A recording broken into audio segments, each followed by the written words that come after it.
الفاتحة بنية القبول وتمم كل الصلاة حضرة الرسول وعلى آله وأزواجه وذريته أجمعين ولجميع مشايخنا ومعلمينا وأساتذتنا وصولهم قرائهم إن الله يتغشاهم بالرحمة والمغفرة وأن الله يعين علينا بركتهم وخصوصيتهم وقومهم وعلومهم وأنوارهم وأسرارهم ومعونتهم وكرامتهم في الدين والدنيا والآخرة على هديهم وعلى آله وعلى ما نوى به أسلافنا الصالحون إلى حضرة النبي. الفاتحة. أعوذ بالله من الشيطان. بسم الله الرحمن الرحيم. الحمد لله رب العالمين.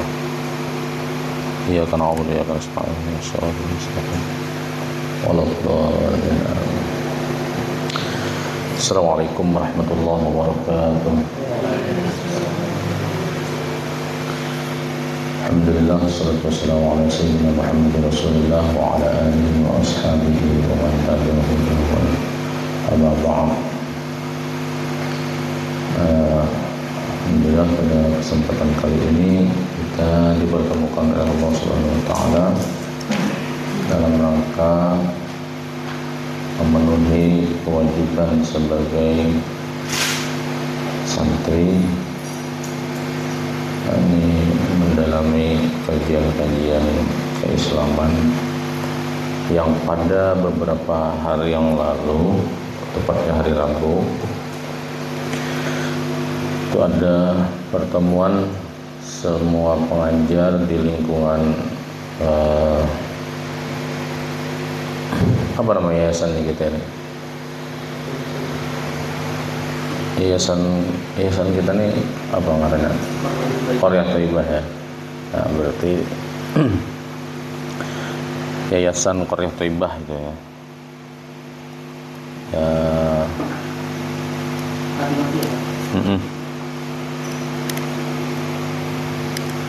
Jadi oke. Yayasan Qaryah Thayyibah kemarin bersepakat bahwa kita akan menjalani kegiatan di PGL, di Husada dan di tempat-tempat lain itu harus terstruktur, ada kurikulum yang jelas lah gitu. Karena kita ini lembaga yang resmi di bawah naungan Kementerian Agama, maka statusnya juga harus jelas katanya gitu. Nah, berdasarkan hasil voting kawan-kawan juga pada pertemuan sebelumnya, disepakati untuk kajian kita ini yaitu kajian fikih ya. Apakah nanti juga tetap ngaji ihya misalnya sesekali, ya itu kita lihat sikon. Tapi kitab fikih apa yang kita kaji itu berdasarkan saran para guru-guru kemarin, kitabnya Kifayatul Akhyar. Saya udah share PDF-nya kan di Rahmat. Nah, karena saya punya kitabnya, jadi saya tidak pakai PDF gitu. Tapi lihat sikon juga minggu-minggu berikutnya bisa jadi nanti ya saya juga pakai PDF. Halal ya Allah pakai PDF lah. Oke, kitab Kifayatul Akhyar ini dikarang oleh di sini ya Al-Imam Al-Faqih Al-Muhaddis Asy-Syarif Taqiyuddin Abi Bakr Ibn Muhammad Ibn Abdul Mu'min Al-Hisni Al-Husaini Dimashqi Asy-Syafi'i rahimahullah. Nah, jadi sudah ada label Asy-Syafi'i ya. Karena memang kitab ini juga mensyarah kitab atau matan ya, matan Nabi Syuja'.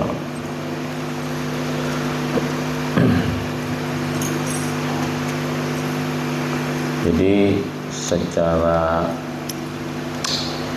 embrio madhab, secara tipologi mazhab, dia mazhabnya Syafi'i. Kita dulu pernah juga belajar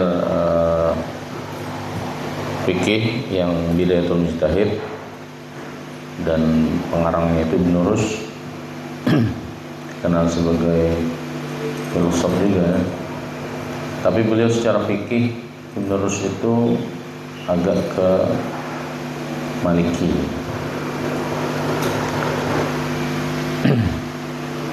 Baik, kita awali.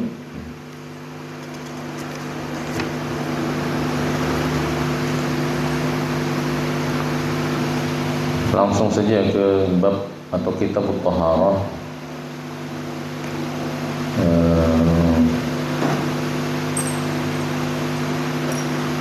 Kita polanya masih seperti biasa enggak?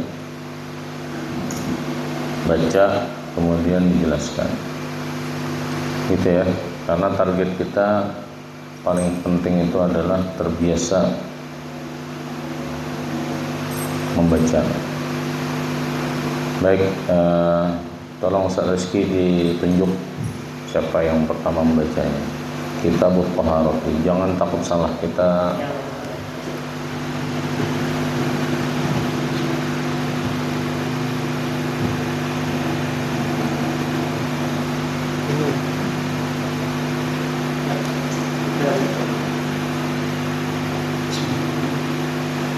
Kitab Thaharah. Al-kitabu masyaqqat mustaqqun minal katbi wa huwa dhammu wa huwa dhammu wal jam'u yuqalu takattaba banu fulan fala iza fulan jama'u wa minhu katibatu ramli. Oke, cukup dulu ya. Jadi kitab Thaharah ya. Sidin al-musannif mengurai kitab Thaharah yang terdiri dari dua kata ini dibahas gitu kan. Pertama, al-kitabu jadi mustaqqun minal katbi. Kalimat al-kitab atau kata al-kitab dalam bahasa Indonesia itu diambil dari masdar al-katbi. Kataba yaktubu katban. Artinya apa? Wa huwa ad-dhammu wal jam'u. Ad-dhammu itu menghimpun, al-jam'u itu mengumpulkan. Jadi kata Alkitab itu bisa diartikan sebagai kumpulan atau himpunan. Yuqalu dikatakan takattaba banu fulan idza ijtama'u. Nah, takattaba banu fulan, berkumpullah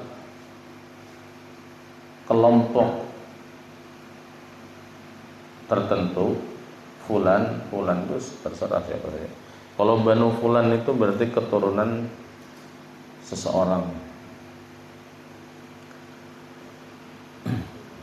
Takattaba banu al-Banjari misalnya, idza ijtama'u. Berarakatan atau saling menyatu keturunan Syekh Arsyad Al-Banjari apabila mereka mengadakan pertemuan. Ya begitu maksudnya. Jadi kitab itu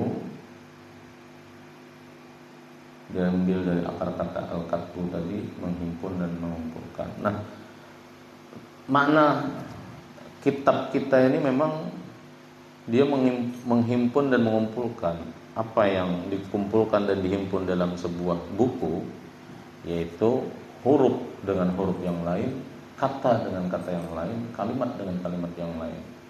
Nah, itu maksudnya himpunan kumpulan. Jadi kitab itu isinya adalah kumpulan kata, kumpulan kalimat, dan kumpulan huruf yang darinya kemudian terangkai sebuah makna. Gitu ya, takattaba fulanun fulan, takattaba banu fulanin ila ism. Wa minhu katibatur ramli. Nah, di antaranya ada istilah katibatur ramli. Ar-ramlu itu apa? Pasir ya. Katibatun ya himpunan pasir. Maksud himpunan pasir di situ biasanya berbentuk gundukan ya, pegunungan. Katibatur. Kalau dalam Al-Qur'an ada istilah bukit berpasir. Nama surah itu apa? Surah apa? Bukit berpasir itu surah apa? Al-Ahqaf. Di Tarim itu ada Universitas Al-Ahqaf. Ya karena orang Yaman itu Qaf jadi ghain. Ahqaf. Aslinya Ahqaf itu. Ahqaf University. Kenapa diambil? Ya karena mungkin daerah Tarim itu gersang kan. Hanya bukit-bukit pasir saja. Bukit pasir itu ada dua yang bisa kita analisa. Pertama, pasir kalau dia sendirian, dia hanya kerikil yang sangat kecil gitu kan, tidak memiliki kekuatan apapun. Tapi kalau dia menjadi sebuah gundukan, apalagi menjadi sebuah bukit, ya sama kayak sapu lidi. Sapu lidi juga kalau sendirian dia tidak bermanfaat, lemah. Tapi kalau dia dihimpun menjadi sapu sudah gitu kan, bilahnya tadi, maka dia akan kokoh, bisa digunakan untuk membersihkan banyak hal.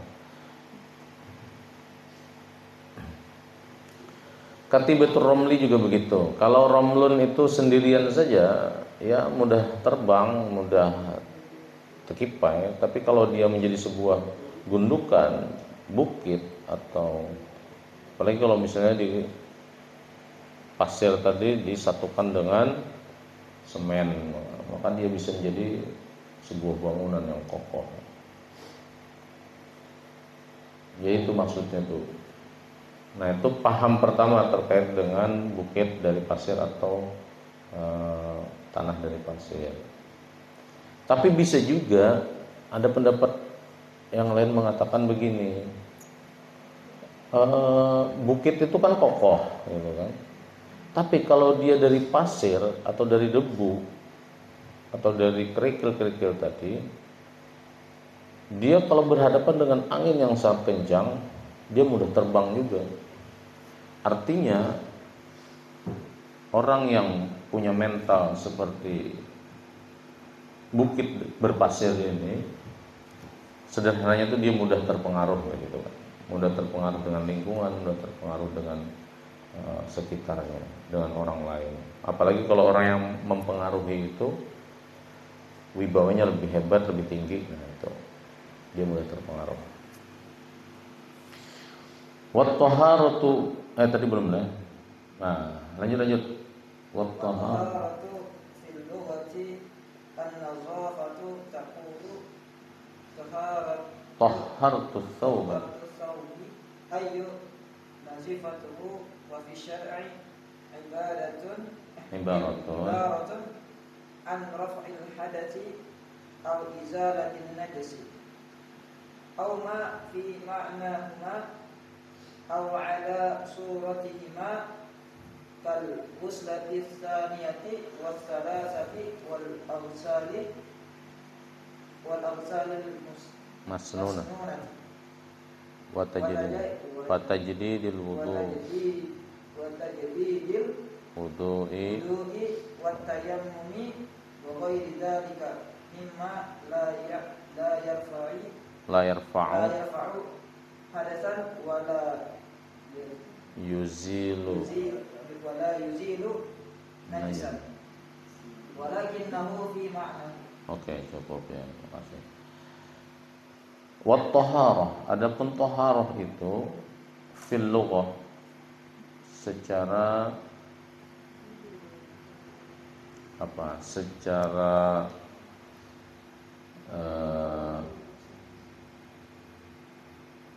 bahasa, apa istilahnya kalau dalam mana tuh? Etimologi ya. Hah? Ada etimologi, ada terminologi kan? Ya wow. Secara bahasa itu berarti etimologinya ya. Nah, itulah. Nah, secara kebahasaan taharah itu artinya an-nadzafah. An-nadzafah itu menjaga kebersihan. Taqulu tahhartu ats-tsauba. Seperti ungkapan aku membersihkan pakaian. Tahhartu ai nadzaftuhu atau nadzaftuhu. Jadi tahhartu dengan nadzaftu itu ada kemiripan. Jadi secara kebahasaan taharah itu artinya adalah membersihkan. Apa yang kita bersihkan, apapun yang secara zahir kita anggap kotor maupun secara batin juga kita anggap kotor. Maka ada pendapat ulama mengatakan ketika kita berniat saat taharah itu membersihkan secara batinnya. Ketika kita mulai membasuh itu sudah membersihkan secara lahirnya. Ada yang seperti itu.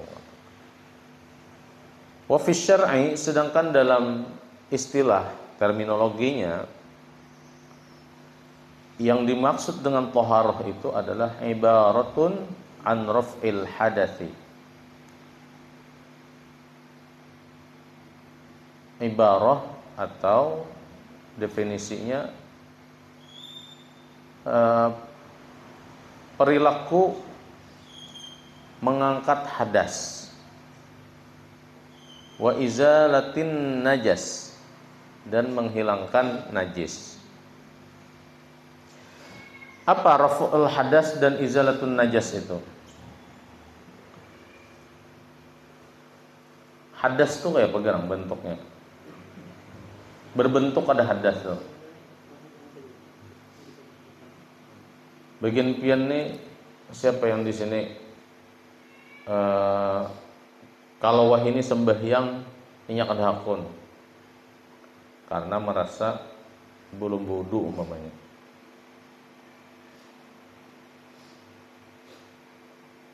Maka orang itu sedang berhadas, gitu kan. Hadasnya kelihatan lah, berbentuk sesuatu yang bisa dicium, dirasa atau dilihat. Tidak ada kelihatan kan. Jadi itu kondisi keadaan hadas itu.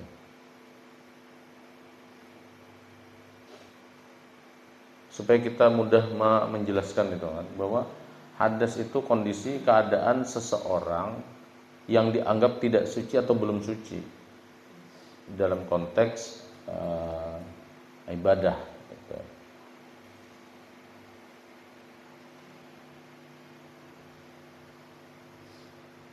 Nah, yang kedua yang dimaksud dengan taharah itu tadi itu apa?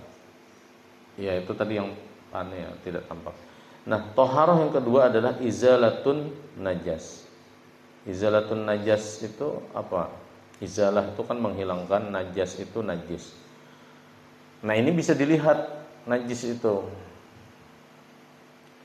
Bisa kita amati misalnya kotoran. Nah, ada fisiknya kan. Maka ketika kita menghilangkan kotoran yang kelihatan secara fisik, itu juga disebut dengan taharah. Pian membersihi misalnya di halaman ada tai kucing, pian siram-siram, simbur. Nah, itu bagian dari taharah juga.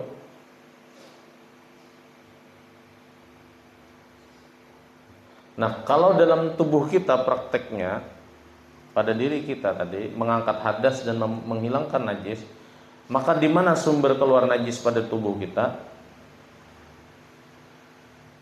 di dua lubang, depan dan belakang. Itu yang kita bersihkan. Nah, itu juga bagian daripada thaharah.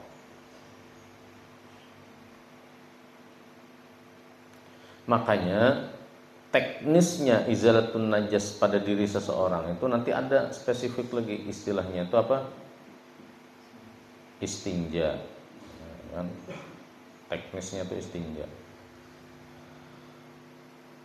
Dan ini secara terminologi tadi mengangkat hadas dan menghilangkan najis. Supaya paham tadi teman, hadas itu apa tadi? Kondisi, keadaan.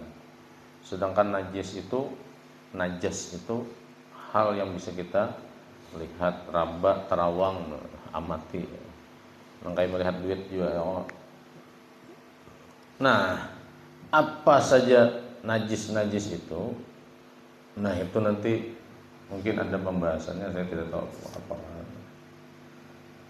Kemudian ada nanti ya. Karena kita penting juga mengetahui apa gerangan yang masuk dengan najis.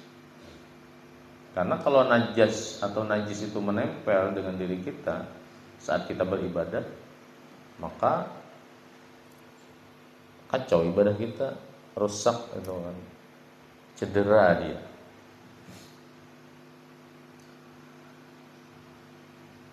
Selain kotoran,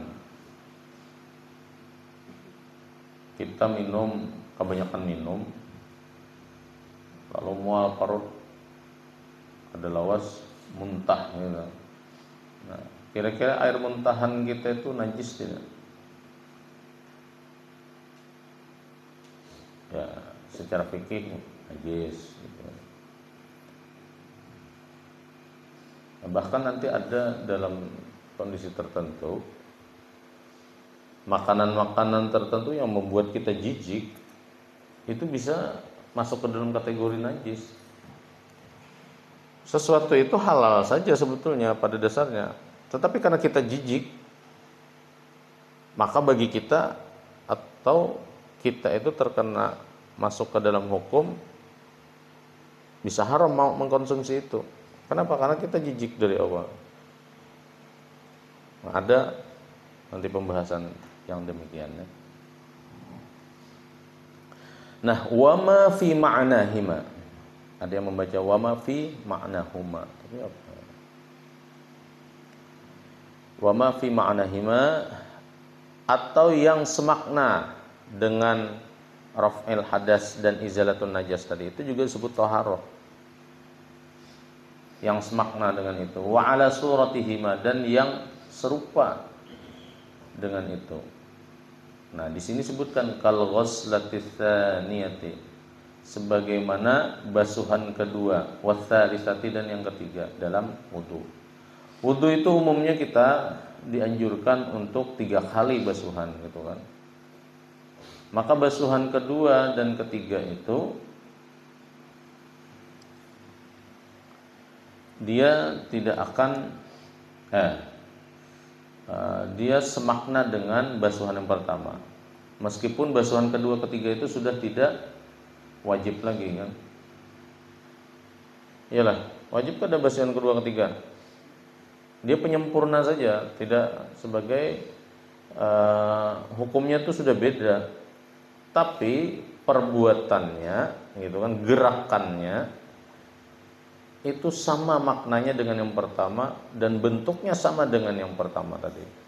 Tapi status hukumnya sudah beda. Ada juga yang berpikir secara filosofis gitu kan, bahwa yang kedua ketiga itu dia menjadi bermakna gara-gara ada yang pertama. Ya, oleh karena itu dia menjadi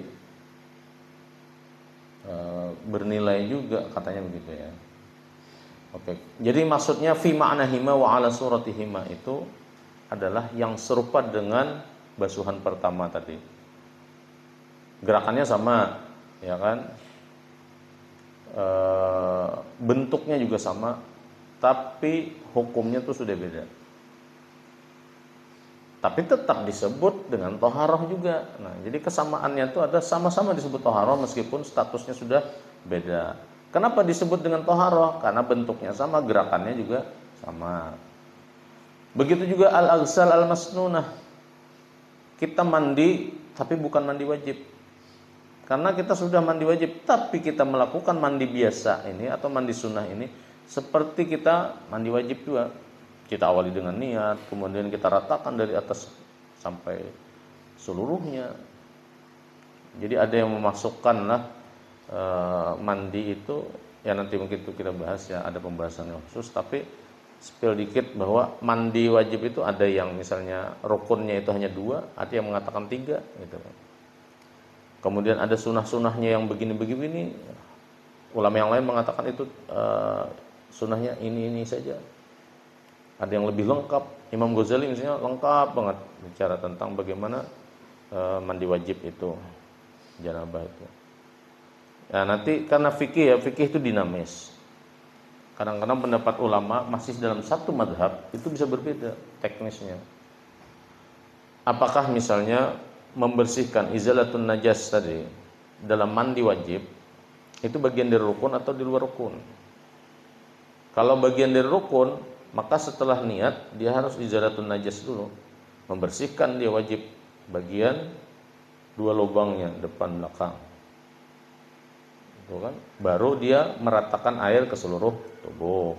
Tapi ada juga yang mengatakan bahwa izalatun najas itu di luar. Jadi sebelum ambil niat kita membersihkan dulu area-area yang menjadi sumber najis itu. Nah, kita bersihkan, sudah yakin bersih di situ. Yang ketika mandi tidak perlu kita sentuh lagi gitu kan. Kalau niat, habis itu kita ratakan seluruh tubuh tanpa harus menyentuh lagi di bagian situ. Tapi kita tetap menyiram gitu kan. Nah, nanti perihal airnya, apakah air sabun itu bagaimana, itu ada juga pembahasan. Air sabun itu termasuk tahirun wa mutahhirun kada itu. Karena kita kadang-kadang kan air sabun kita cair, habis itu kita merasa sabun itu pang sudah yang membersihkan gitu.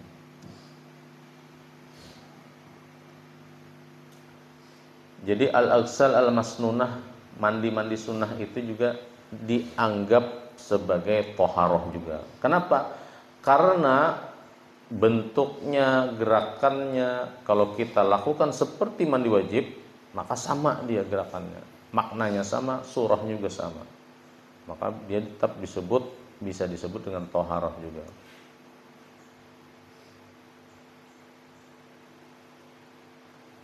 Wa tajdidil wudu. Wa tajdidil wudu, apa tajdidul wudu? Tajdid itu apa? Tajdid memperbaharui. Apa yang kita perbaharui di situ? Wudu. Kita kada batal, tapi kita berwudu. Itu tidak mengangkat hadas wudu kita itu. Karena kita tidak sedang berhadas. Paham ya? Mengangkat hadas itu kalau kita memang dalam keadaan berhadas. Ciri berhadas itu ya kita bakantut gitu kan. Habis itu sepanjang masa antara kita bakantut sampai kita berwudu, nah itu kondisi kita najas, hadas. Kondisi kita hadas. Maka dalam kondisi hadas seperti itu, kalau kita berwudu, nah wudu kita memang raf'il hadas, raf'il hadas. Tapi kalau kita sudah berwudu, kita hanya ingin memperbaharui wudu kita, itu tidak dihukumi sebagai raf'il hadas. Karena kita tidak sedang berhadas. Itu hanya disebut dengan tajdidul wudu, memperbarui wudu.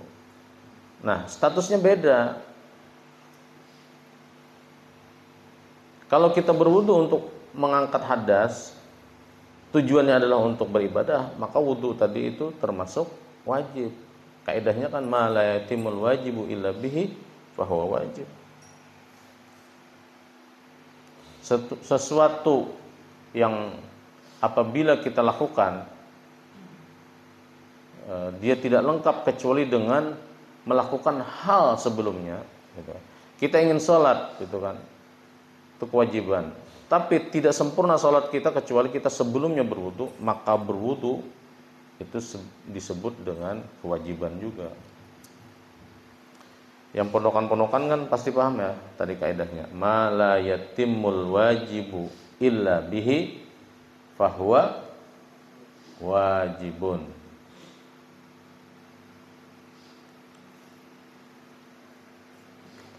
Kewajiban yang tidak sempurna kecuali dilakukan dengan kewajiban sebelumnya, maka kewajiban sebelumnya juga disebut dengan kewajiban. Ya, begitulah mungkin maknanya ya.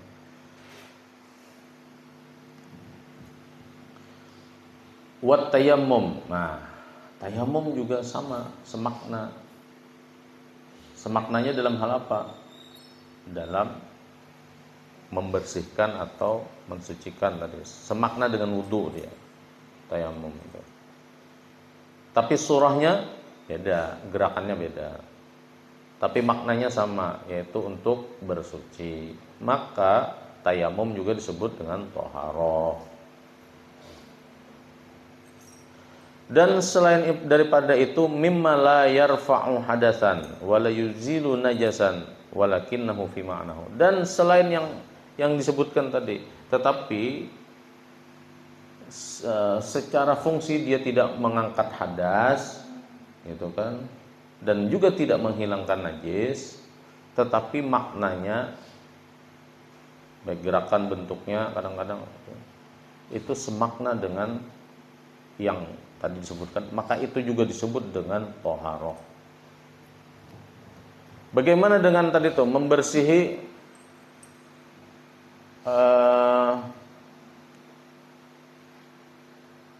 membersihi kotoran kucing tadi di halaman.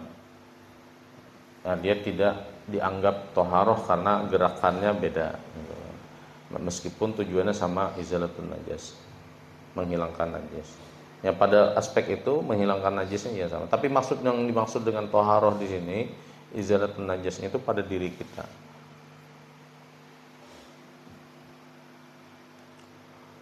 Lanjut, qala al-miyahul lati, siapa baca? Mana tadi mukri kita tadi mana? Buka. Oh, kerjalah.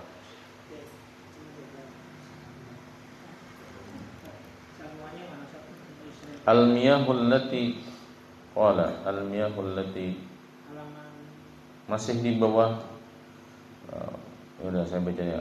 Wa qala al-miyahul lati yajuzu biha at-tathhiru sab'atu miyahin. Apa itu? Al-miyah itu apa arti al-miyah? Miyah itu artinya air.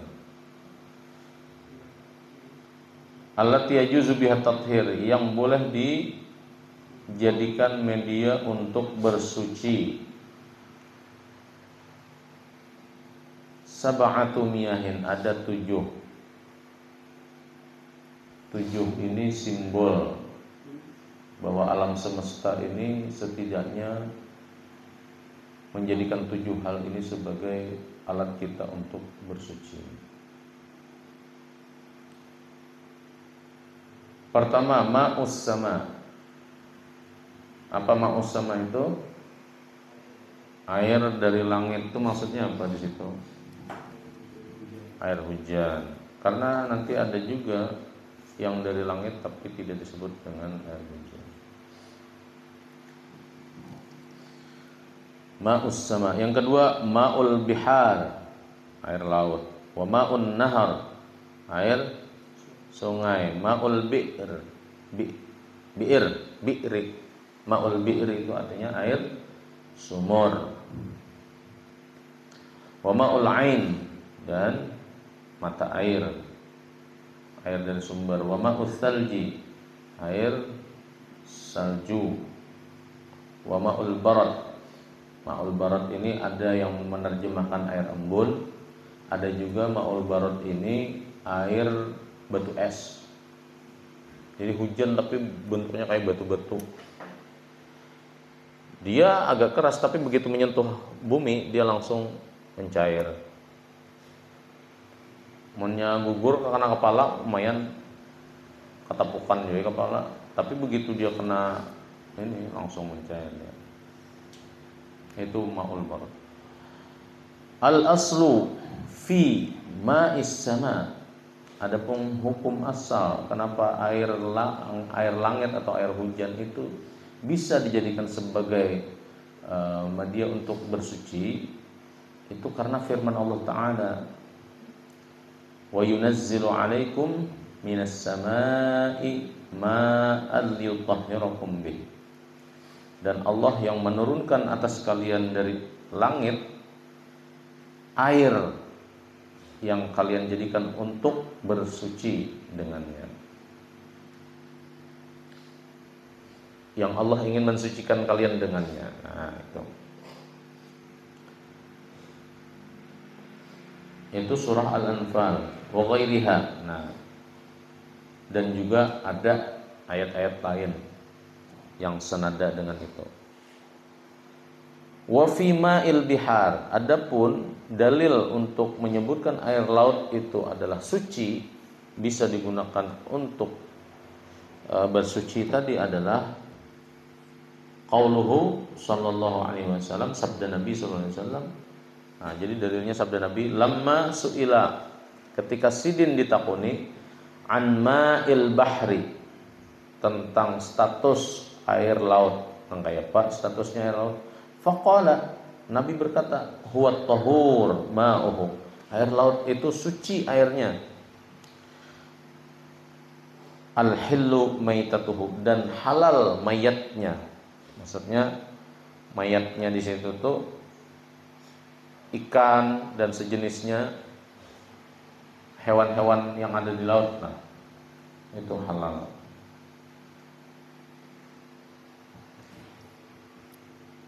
Jangan salah paham kita lah. Wal hillu maitatuhu, dan halal semua mayat-mayat yang ada di atas laut. Mayatnya itu bisa manusia kan, bisa juga yang Allah mengapung di laut, jangan dimaknai halal.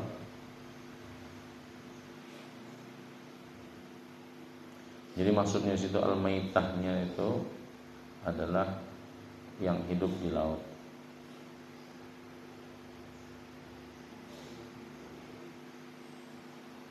Lalu bagaimana dengan Putri Duyung misalnya? Nyi Roro Kidul misalnya lah. Ya Allah, penghuni laut ya Allah tuh. SpongeBob ya. SpongeBob dan kawan-kawannya itu penghuni laut juga. Nah, itu yang kayak apa tuh? Ya, kita tidak seimajinatif itu ya untuk kayak itu kan yang siapa tuh yang jagonya di laut yang Aquaman. Nah, itu kan kayak apa itu?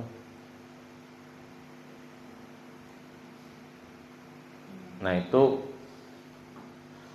bahkan kita pernah membahas dulu ya, kalau tidak salah itu terkait dengan halal, makanan halal dari laut itu. Mazhab Hanafi hanya membolehkan ikan, selain ikan tidak halal bagi mazhab Hanafi. Jadi kepiting, undang, pokoknya selain iwak ada halal atau enggak, biar kayak apa nyamannya.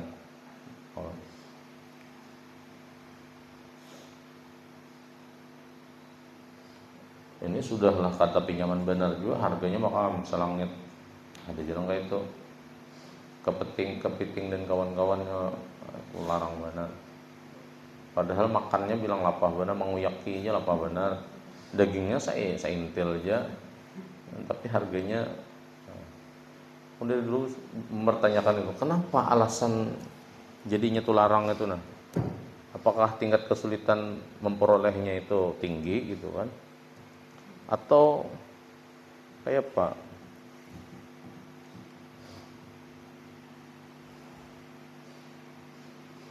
Mana itu? Wa fi ma'il bi'ri. Nah, adapun dalil kenapa air sumur itu juga bisa dijadikan media untuk bersuci, karena ada hadis Nabi yang diriwayatkan oleh Sahal radhiyallahu anhu. Qalu ya Rasulullah innaka tatawaddau min bi'ri buda'ah.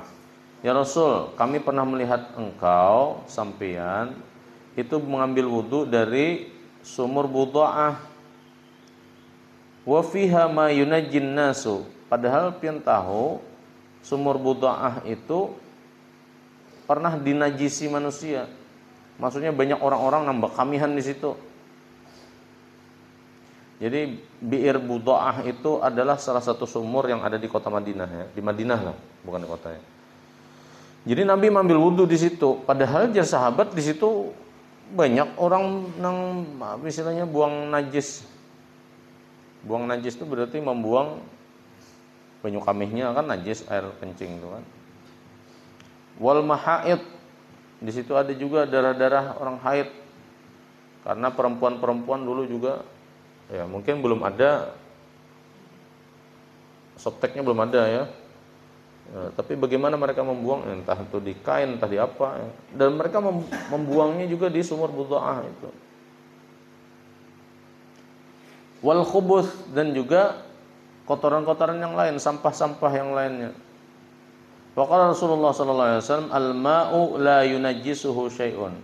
Nabi kemudian bersabda, air itu tidak akan membuatnya najis atau tidak akan dinajisi oleh sesuatu apapun. Maksudnya airnya itu tetap suci itu. Nah, di sini kita bisa menganalisa bahwa air itu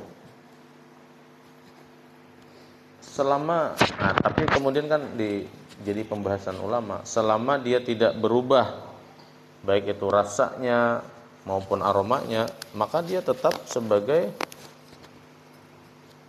entitas yang suci gitu ya. Yang la yunajjisuhu syai'un, tidak akan terkotori dengan najis apapun.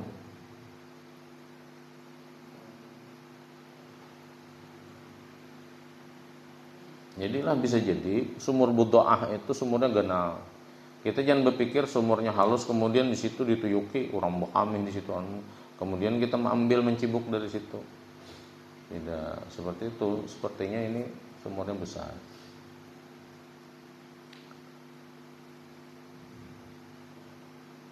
Wa ma'un nahri.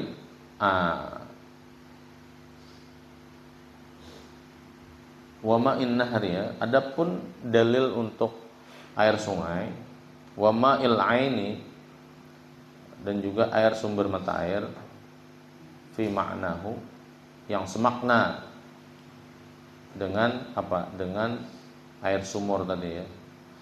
Air sumur aja boleh, apalagi air sungai, apalagi air sumber mata air. Kenapa air sungai dari sumber mata air itu air yang mengalir? Air sumur meskipun kadang-kadang dia tidak mengalir, tapi dia itu sebetulnya rada-rada mirip dengan mata air. Iya kan? Sumur-sumur kita itu ketika dibor itu kan dapat mata air kan di situ. Hanya dijadikan sumur tadi. Diisap terus dia menghasilkan air terus gitu. Meskipun juga ada juga sumber itu yang memang penampungan air hujan misalnya. Tapi kalau di Arab atau di Madinah itu matan bahari sampai waihin ya, hujan itu tidak menjadi musim di sana. Jarang hujan di sana itu. Bahkan nyaris berapa ratus tahun sekali kayaknya hujan itu baru ada. Jadi kalau sumur itu di situ disebut sebagai penampungan, saya malah menduganya di situ itu sumur itu ada kaitannya dengan sumber air juga. Ya. Nah, jadi apalah lagi sungai, apalagi sumber mata air, itu juga lebih hebat lagi daripada sumur tadi. Tapi kan ulama-ulama fikih kita kalau sumur itu bukan pian jangan langsung menyimpulkan setiap sumur itu kan. Sumur itu disepakati selama tidak merubah rasa, aroma dan warnanya, maka dia dianggap tetap bisa digunakan.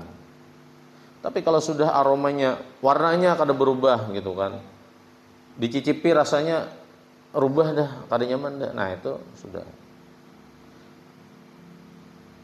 Hakuna mencicipi orang-orangnya aja hakuna.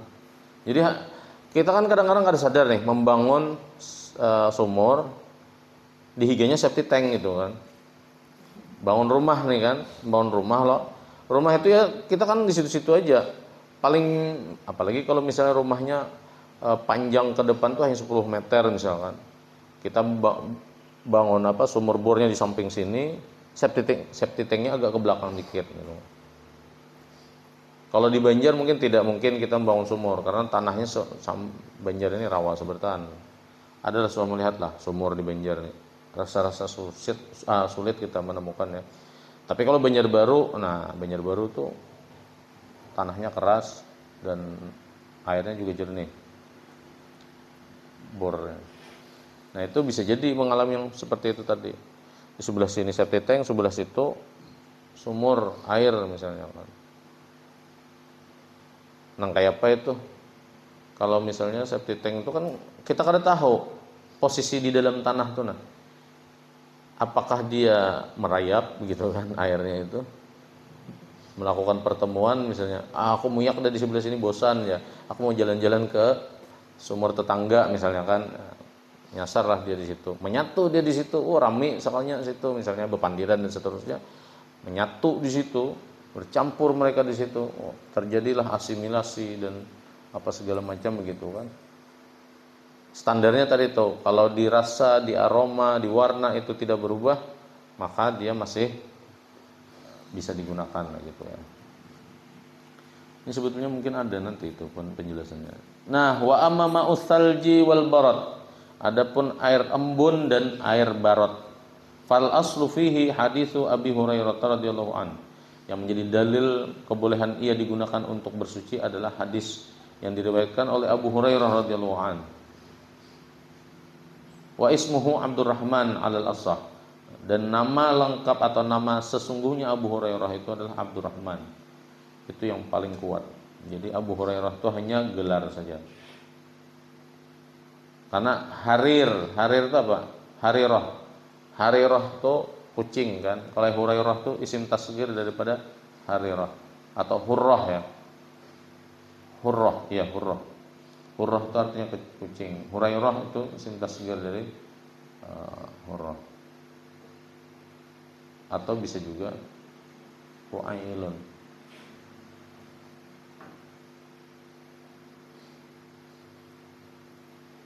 Isim tasghir wazannya ada 3, fu'ailun wazannya itu.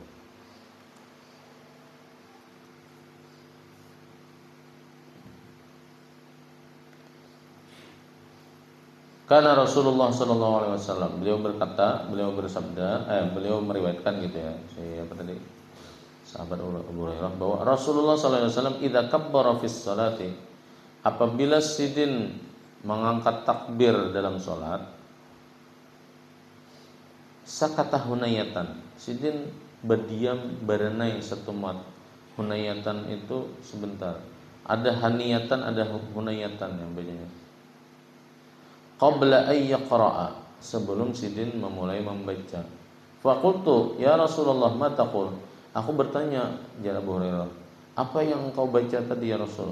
Qala aqulu Allahumma ba'idni, aku membaca di sini ba'idni, Allahumma ba'idni baini wa baina khataayaya, ya Allah jauhkan aku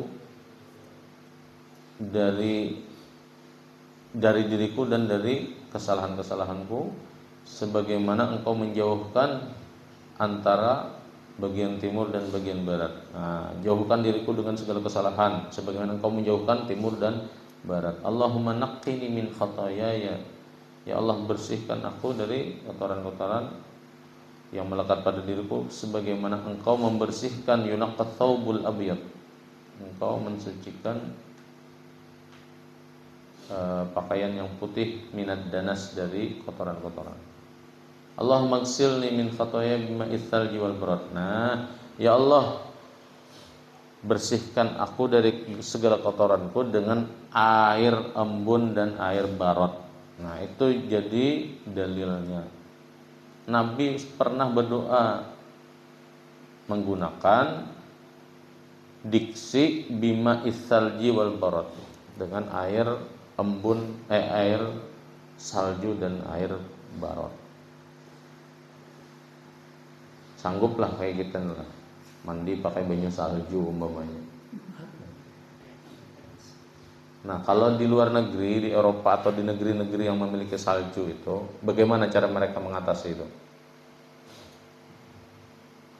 Orang sudah canggih, wah. Mereka rata-rata punya pemanas itu, hotter. Jadi bahkan di rumah-rumah mereka itu ada dua ya. Karena di sana musim panas, musim dingin kan. Maka di dalam rumah itu tidak hanya ada AC, tapi ada juga AC yang pemanas. Jadi kalau musim dingin yang dinyalakan bukan AC pendingin itu, tapi AC pemanas.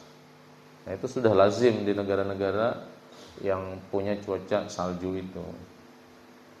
Nah, nanti mereka berwudu atau mandi apa segala ya pakai air pemanas itu. Jadi di dalam rumah tetap hangat. Buka lawang, iya, langsung kayak siput bapais tuh, langsung takarcut awak, langsung. Tapi kalau sudah masuk ke dalam ruangan mereka, ya itu pakai penghangat semua.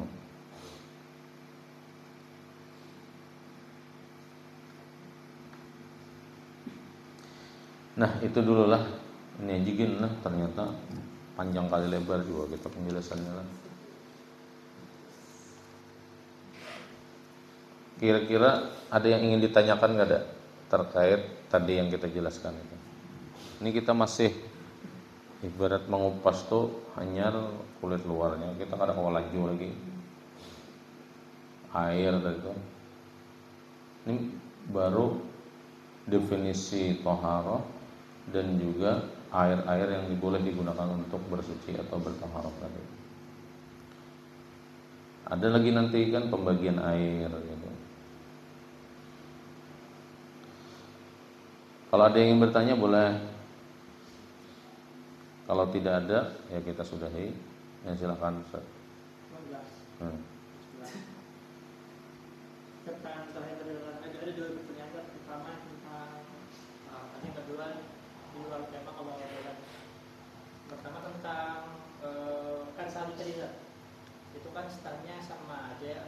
Kalau kita katakan seperti banyu keran kita masukkan ke dispenser istilahnya, atau banyu putih yang dimasak.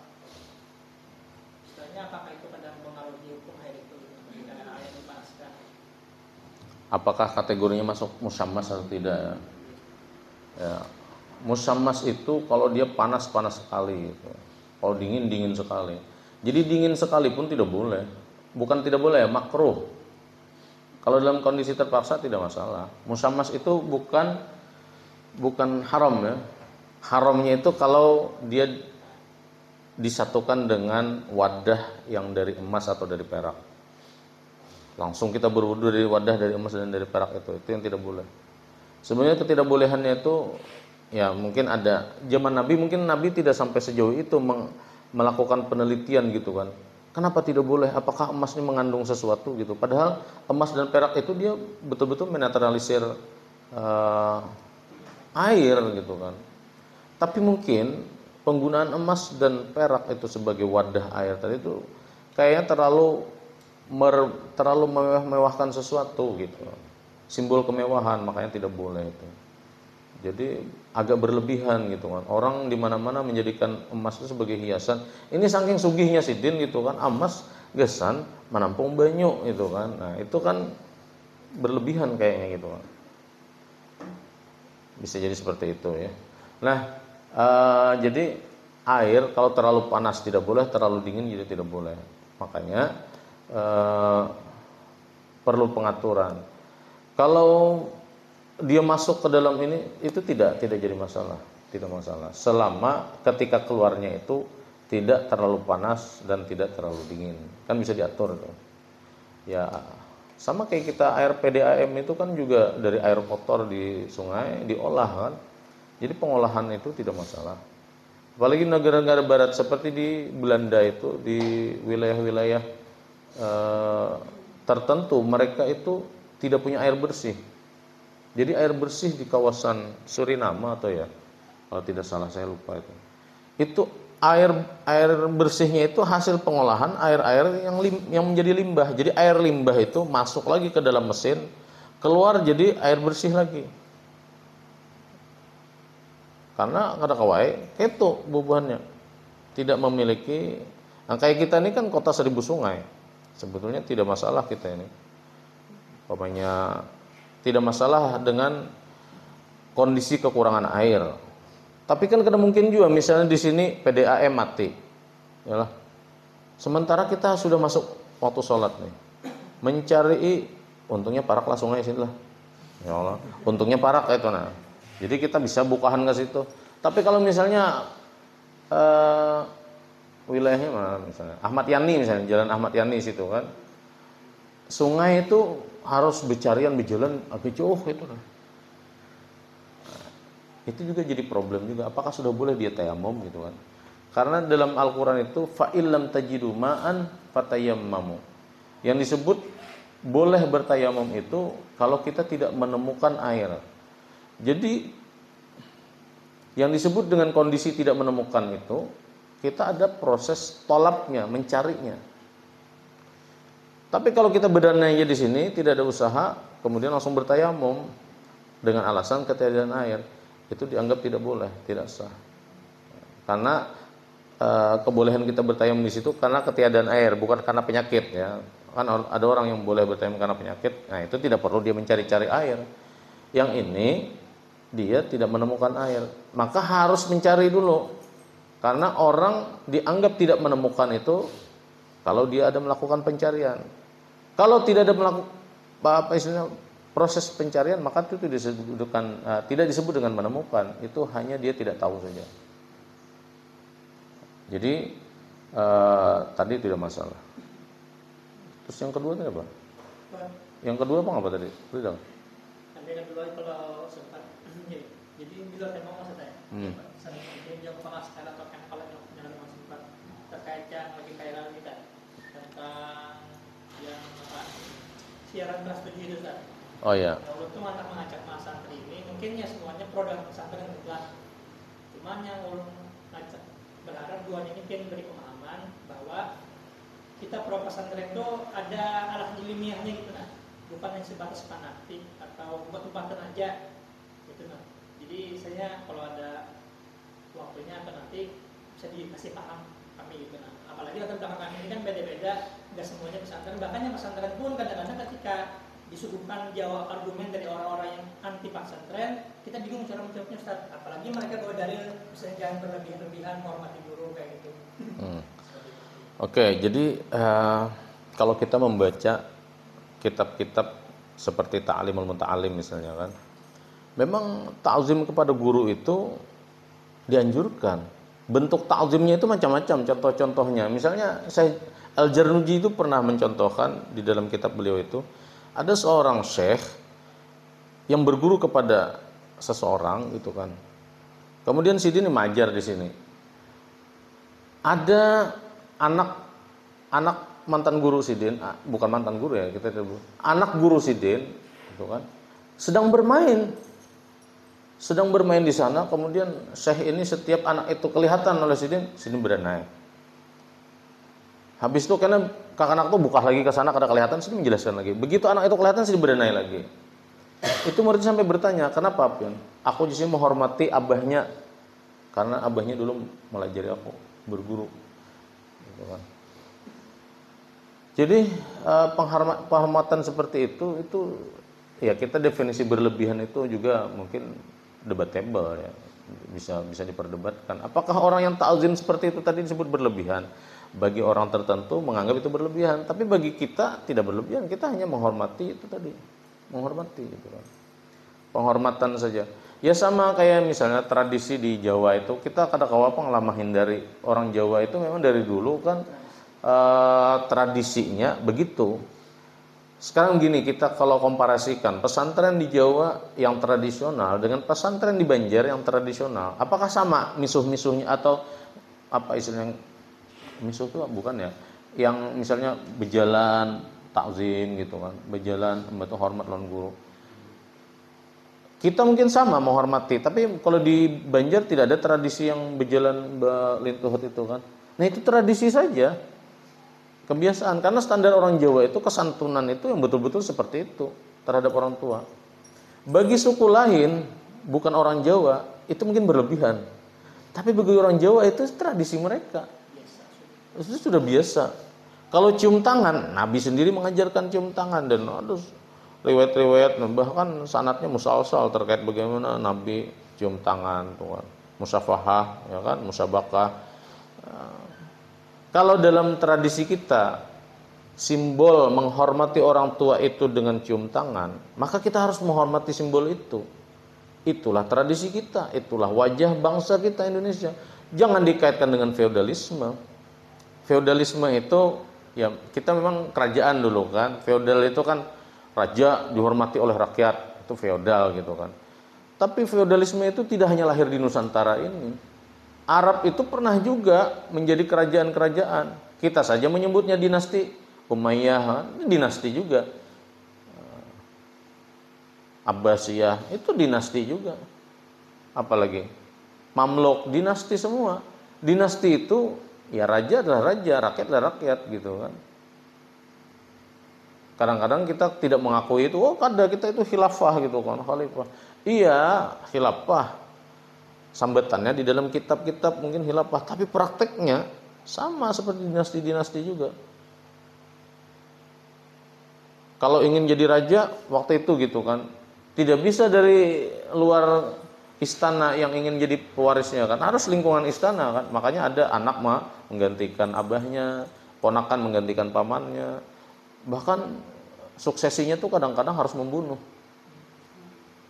Bayangkan itu baca-baca itu riwayat-riwayat tuh kan, kisah-kisah bagaimana di pemerintahan atau di dinasti Abbasiyah gitu kan, untuk menjadi ini dia harus membunuh rajanya yang notabene itu ada pamannya misalnya. Harus bunuh-bunuhan juga. Bahkan Khulafaur Rasyidin suksesinya bagaimana itu? Yang tidak terbunuh hanya Sayyidina Abu Bakar. Sayyidina Umar dibunuh, Sayyidina Utsman dipenggal lehernya, Sayyidina Ali juga ditikam saat sholat. Dibunuh semua tuh Khulafaur Rasyidin. Sayyidina Hasan itu diracun, Sayyidina Husain dipenggal. Muawiyah saja yang tidak, karena takdirnya Muawiyah selamat ya Allah. Jadi kembali ke tradisi pesantren tadi ya.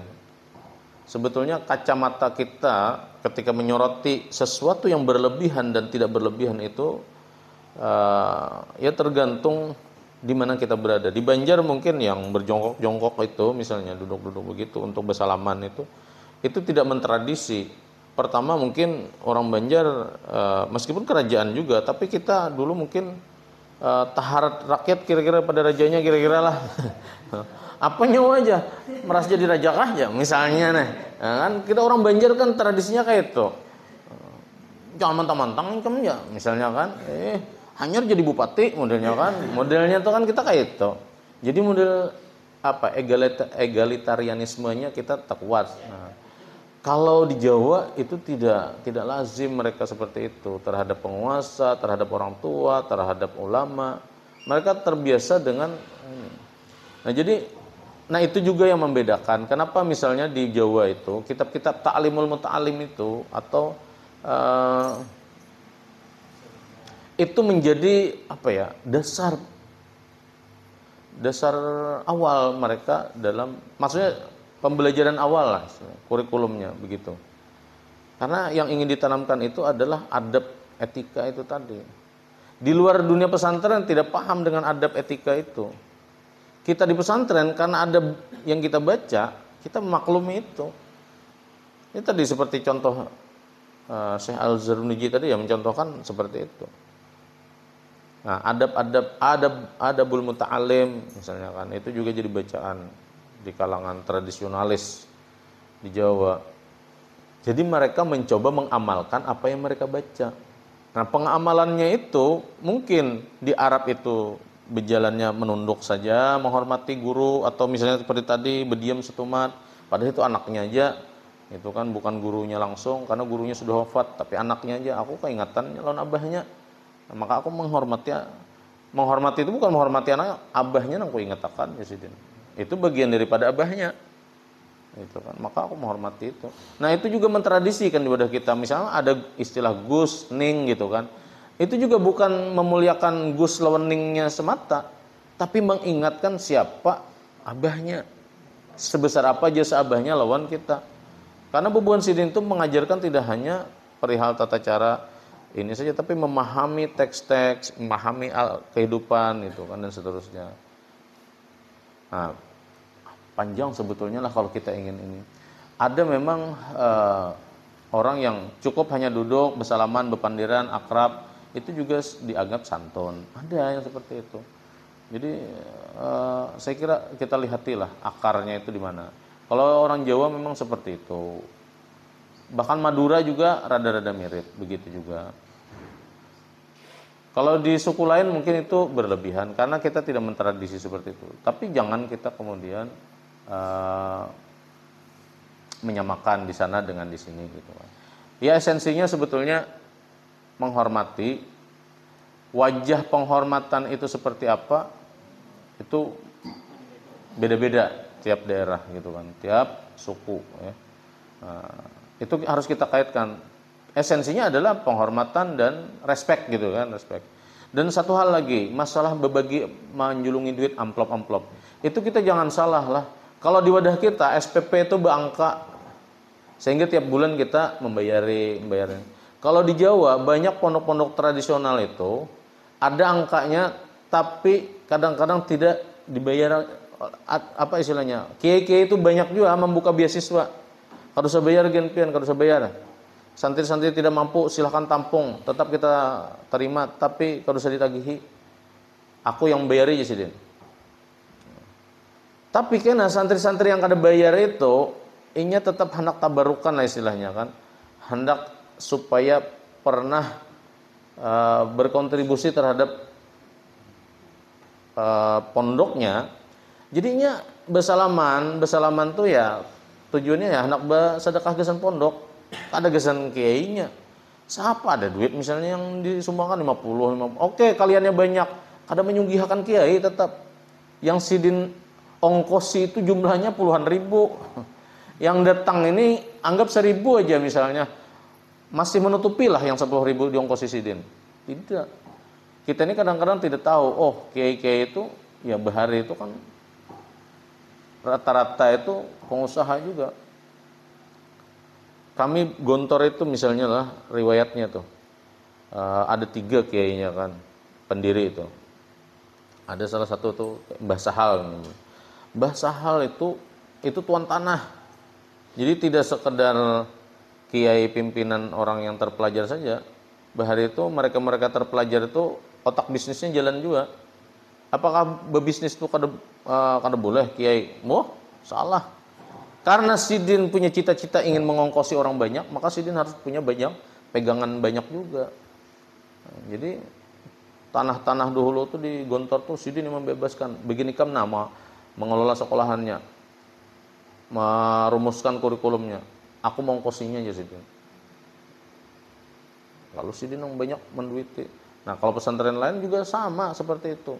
Rata-rata kiai itu sebagai donatur tunggal.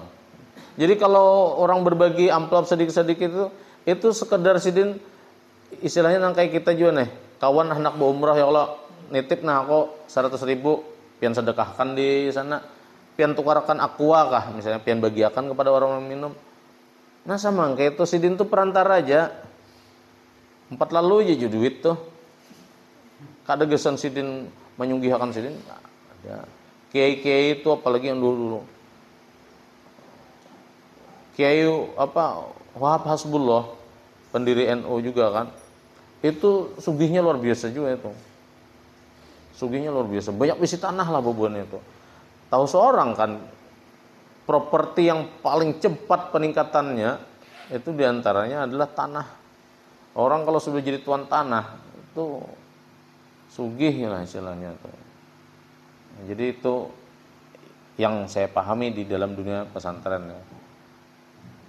Kadang melihat kita, ya mungkin yang direkam orang itu pas inya membagi duitnya. Memang banyak ya di pesantren itu, ada juga yang menawaki apa, nang limau kah, membagi limau, jeruk ya kayak itu. Ya, karena tahu juga kita itu video apabila jangan-jangan itu video masa Covid bahari, di mana orang kada boleh bersentuhan, kada boleh apa, timbul di ya kalau rekaman bahari itu kita waktu itu tulah istilahnya kita tuh mambungol bertahan. Dicucuk-cucuk orang nih, nah bayar 1.500.000 akun, jadi cucuk-cucuk orang. Ya kalau dapat tiket ya. Imbahnya berlakunya pulang 2 hari aja pulang. Oh ya itu duit kada berharga, nang sugi ya bebuhannya nang naik kan. Nah sama pada ada masanya kita itu yang begitu tadi. Santri kada boleh kan bersentuhan, aturan dari pemerintah, protokolnya kada boleh bersentuhan. Mungkinnya kada pakai masker aja mungkin ya, tapi bersentuhan ada. Masker larang juga kalau waktu itu. Yang biasa 20.000 sekotak, wah ya itu bisa nang sampai berapa ratus ribu sekotaknya, dan seterusnya lah mungkin. Nah kita nih kadang-kadang dunia media digital sekarang itu kalau tidak kita selidiki itu banyak juga tuh hoax yang beredar, tujuannya mendiskreditkan. Saya kira masalah ini ya kritik juga lah mungkin ya bagi pesantren, bahwa secara internal kita mungkin perlu juga melakukan edukasi gitu kan. Maksudnya tidak sekedar wani di video orang, tapi harus berani juga ketika orang memvideo kita itu, apalagi praktek-praktek ada menjelaskan, sehingga masyarakat itu mendapatkan edukasi dari situ. Kenapa kami misalnya jalan seperti itu, ngesot-ngesot gitu kan? Kenapa kami jalannya harus nunduk? Kenapa begini seterusnya? Ya kan? Nah, mungkin itulah. Sebetulnya mungkin banyak lagi penjelasan, tapi itu aja inilah ya Allah. Subhanallah bihamdi, subhanakallah bihamdika, asyhadu an la ilaha illa anta, astaghfiruka wa atubu ilaik. Wassallallahu ala sayyidina Muhammad wa ala alihi wasallam. Assalamualaikum warahmatullahi wabarakatuh.